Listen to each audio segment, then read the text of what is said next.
Muy buenas tardes, bienvenido licenciado Juan Fernando Gómez.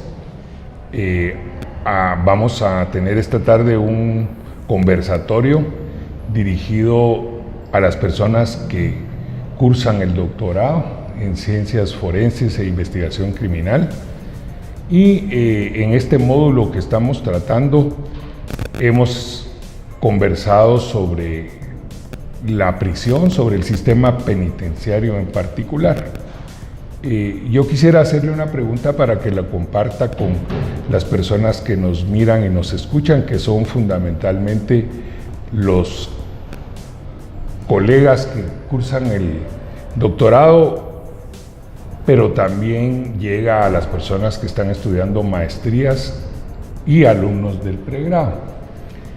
Entonces, es Vox Populi, o por lo menos hay publicaciones y se está tratando de hacer en el imaginario colectivo que se abusa de la prisión provisional. Yo quisiera que usted se refiriera a si en su criterio se abusa de la prisión provisional o se tiene un criterio diverso de algo que son los jueces que imponen estas medidas.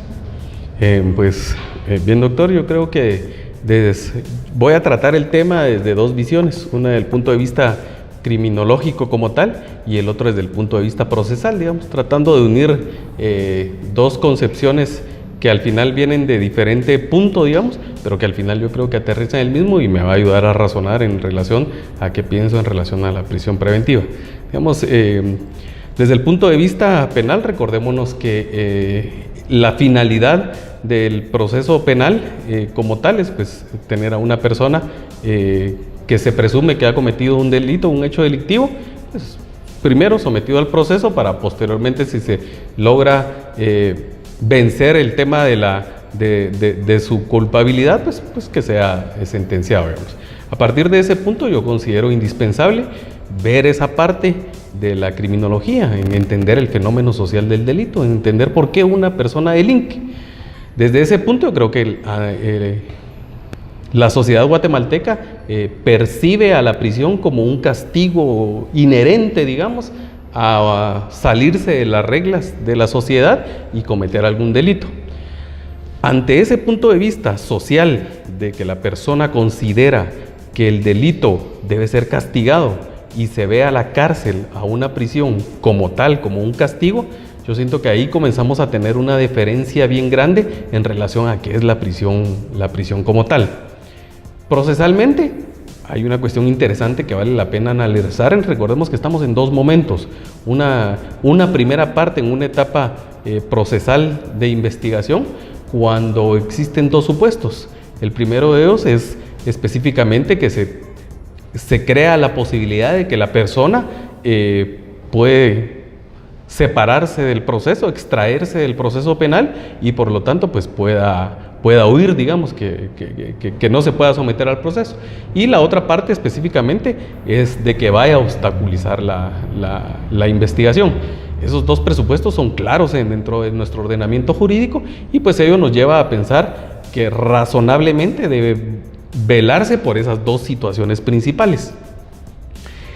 ¿Qué es lo que considero que ha estado pasando? Cada una de las partes o de los sujetos procesales pues juegan su papel dentro del proceso. Pues la fiscalía como tal, como ente acusador, como el monopolio de la persecución penal, pues lleva sus planteamientos en relación a querer, por supuesto, proteger su investigación de esos dos supuestos que nos da la ley procesal. Y pues la defensa pues también tiene su criterio, digamos, y pues que al final, como todos sabemos, pues los jueces son los que deciden. El tema es que cada quien juega una postura, digamos, que no cede, digamos, que no da su brazo a torcer, si lo decimos de esta manera, y entonces lo que se hace es que se toma decisión y vemos, según estadísticas, que hay una sobrepoblación del casi el 300% en los centros de detención provisional, que creo que ahí es el punto que hay que analizar, y tomo el tema de lo criminológico, donde una persona que cometió un delito está sujeta a un proceso penal y está en prisión preventiva porque se logra establecer que hay dos supuestos por los cuales debe estar en prisión preventiva, pero eso ha hecho, digamos, de que esos criterios hayan superado el tema de las cárceles, del hacinamiento, de la mala infraestructura, de la comida como tal.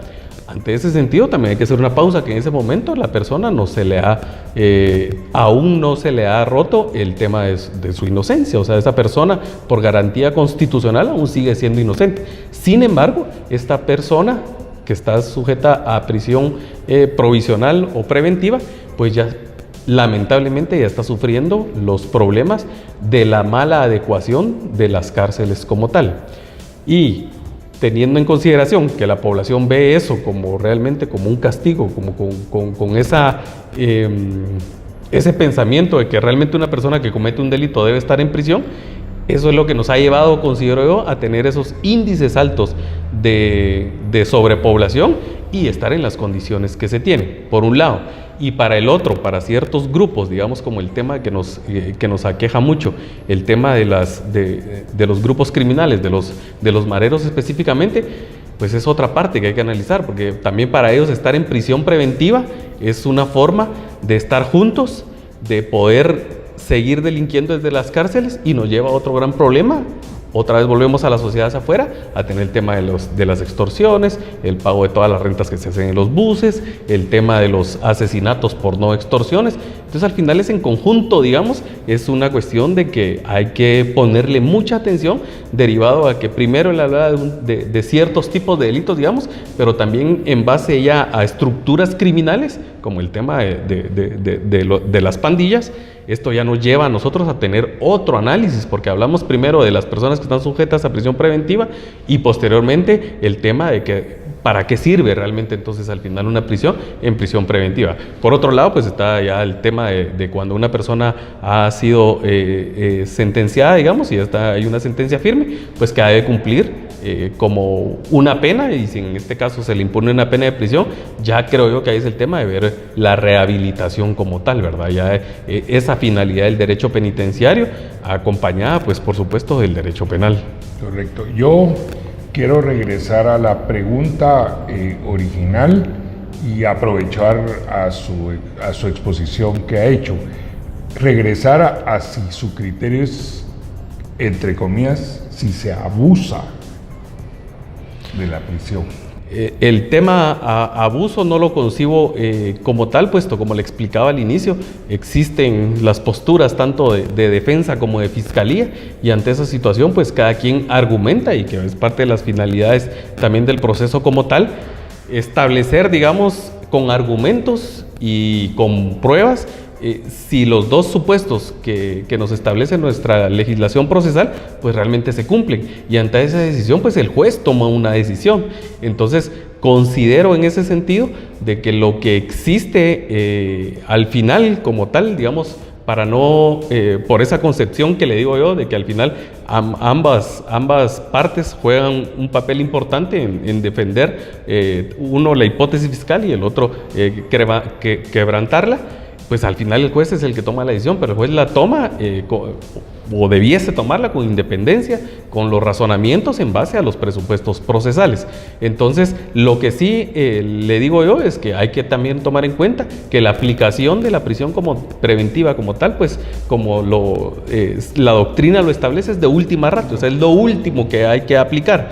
De ahí viene otro tema, que es el hacinamiento, la mala calidad de las instalaciones, el control que tienen los internos de adentro desde las cárceles y no realmente el Estado, que lo debe tener el Estado. O sea, viene un control de adentro hacia afuera y no de afuera hacia adentro, pero digamos, esos son otros problemas, porque digamos, si de ese alto porcentaje que hablábamos al inicio, del 300%, pues está fundamentado, está realmente comprobado cualquiera de las dos supuestos que establece nuestra ley procesal, pues considero que no podemos hablar de un abuso como tal, porque está fundamentado y hay maneras de poder también procesalmente apelar esas decisiones que en algún momento se dan si no se demuestran los dos supuestos que se plantean.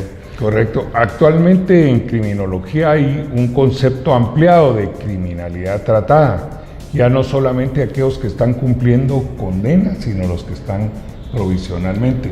¿Por qué? Porque hay hacinamiento, como usted menciona, y a veces no hay clasificación. Están juntos preventivos con condenados. Así es. Se ha hecho estudios actuales y intramuros se ha probado que de la criminalidad tratada, más del 50% de los delitos, lo cual es alarmante, que se cometen extramuros, tienen su génesis, su origen dentro de las prisiones, en todas las prisiones, pero ahora me voy a referir específicamente a la cárcel de mujeres Santa Teresa. También se ha probado que de ahí no solo salen todos los delitos, pero se subraya mucho el secuestro y la extorsión fundamentalmente. ¿Qué podríamos hacer? ¿Qué sugiere usted, licenciado, para que se pueda controlar el que no se generen los delitos dentro de la prisión?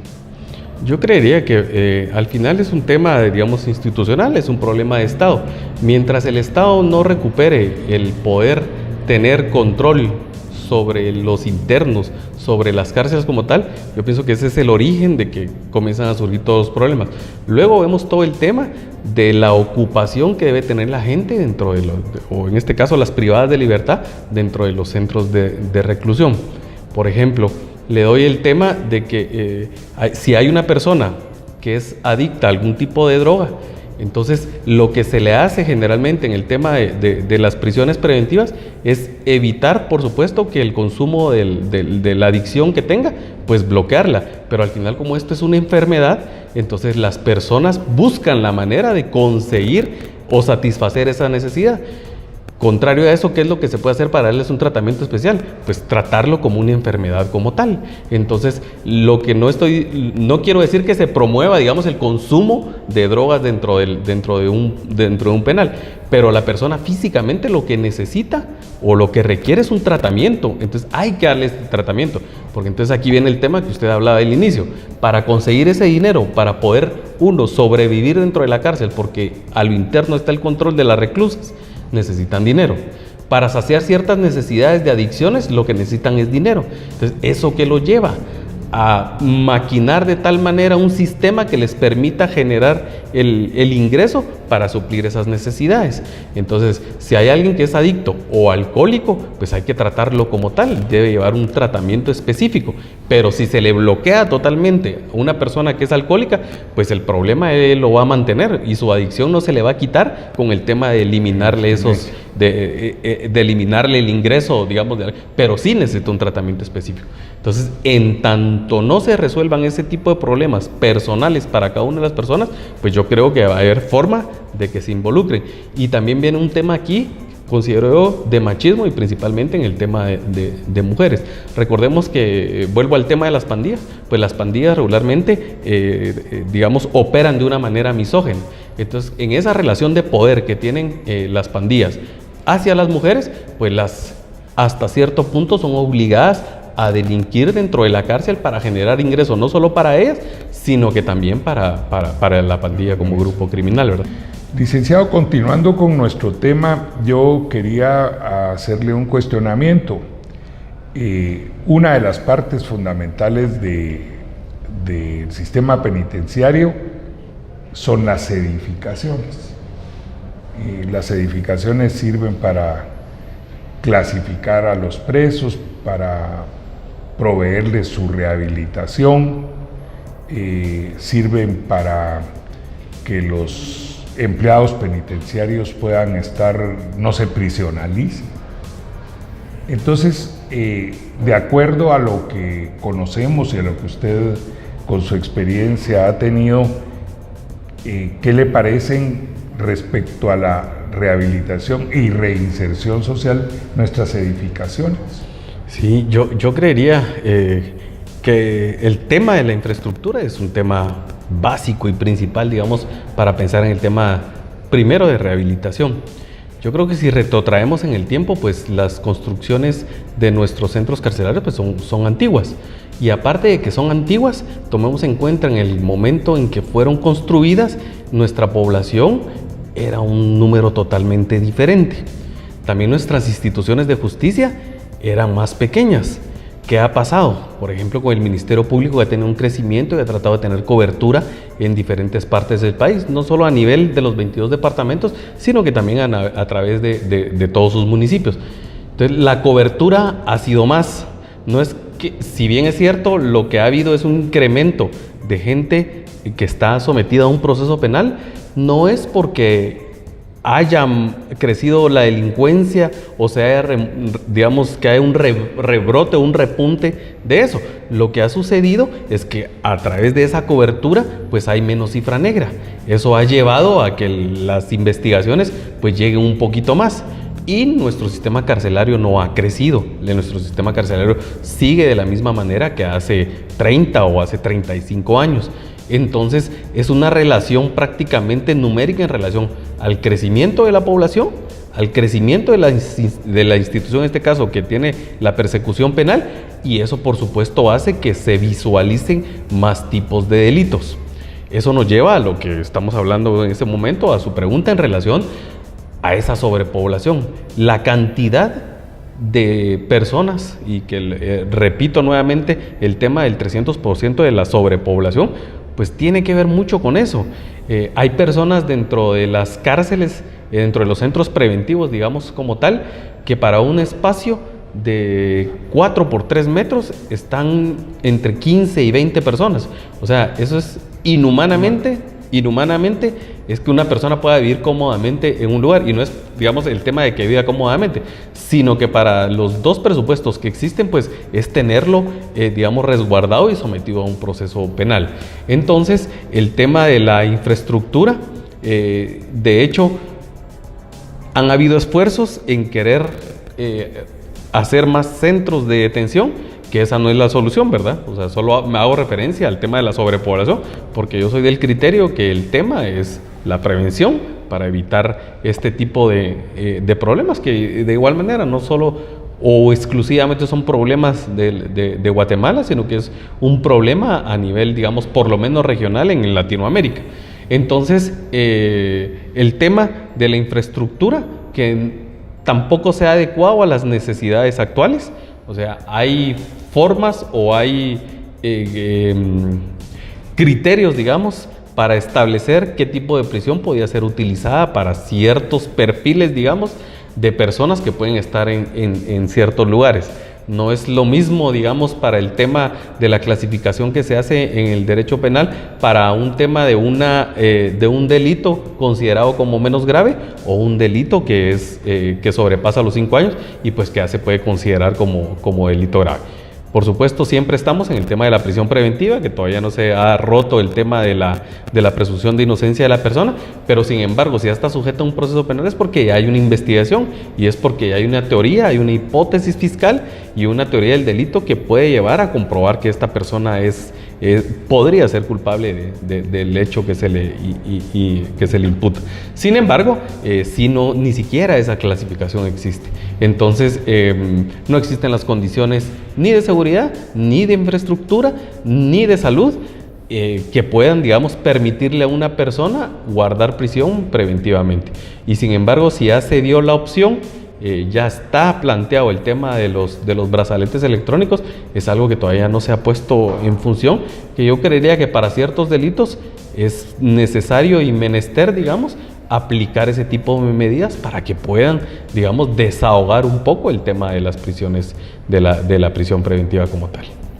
Incluso en el sistema penitenciario pasamos por siempre, durante todo el siglo XIX y todo el siglo XX sin ley penitenciaria. Fue hasta el 2006 cuando se pone en vigencia. Luego se desarrolló el reglamento que abarcaba las edificaciones, que abarcaba el personal penitenciario, la clasificación de personas privadas de libertad. Como le comentaba al principio, este conversatorio llega a los doctorandos, llega a nuestros alumnos de maestría y también a los alumnos del pregrado.